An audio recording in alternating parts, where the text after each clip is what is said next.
this video, I'm going to share with you 6 simple tips on how to date your old printed photos.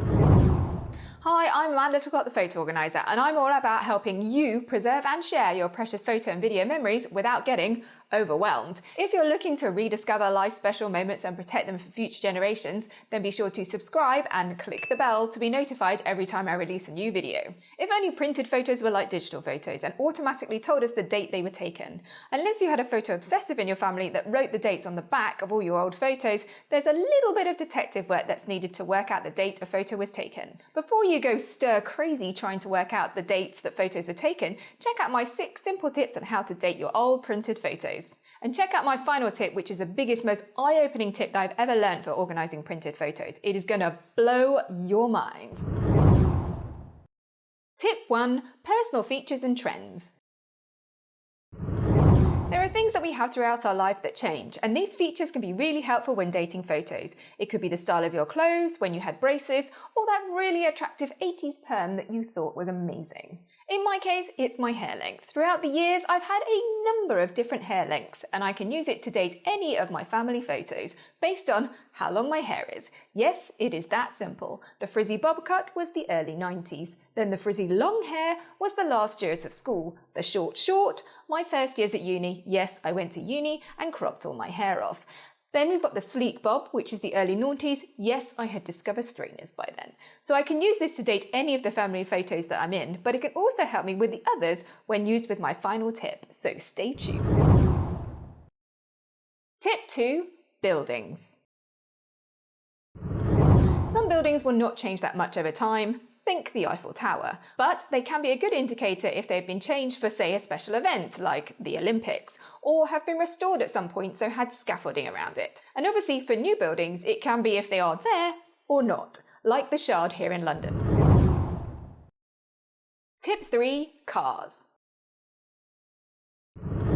So I'm not exactly an expert on cars. In fact, I could probably tell you the make and colour of a car, and that's about it. But they can be helpful in dating depending on where you live.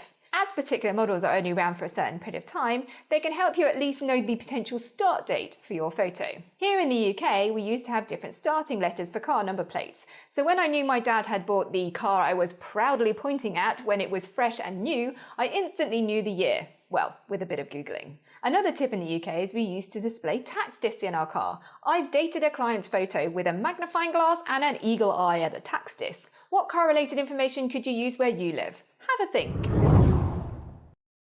Tip 4. Logos and posters. For this, you might need to get out your magnifying glass by checking out the detail in the background of your photos. Is there a poster with a date on it, or even a calendar on the kitchen wall? Then there are logos. What do I mean? I mean company logos can change over time. With a bit of Googling, you can find out when a particular logo was in use to give you a range of years. There's also event logos. I was able to work out the year of a photo for a client who went to Glastonbury Festival every year by checking out the logo on the access pass round her neck. So get out that magnifying glass and see what you can see.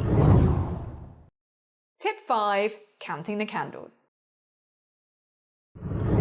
Yes, candle counting can make you go a little bit cross-eyed, but it's a great way for working out how old you are and therefore when the photo was taken. My secret to counting those candles is taking a clear plastic punch pocket, popping your photo in it and getting a pen and start counting. Perfect. Tip 6. Turn them over. This is gonna blow your mind. Yes, turn over your photos. Ignore the actual picture and sort your photos by shape, paper type and logo. You know, the trusty Kodak one on the back. You can find all those square 80s photos, the newer prints maybe even have some helpful batch numbering to give you a steer, and you may even find the golden ticket of some writing on the back of one to show the date. Then when you have them grouped, turn them over and use the other methods to date them as a batch. This will save you tons of time and is really satisfying. Go on, give it a go.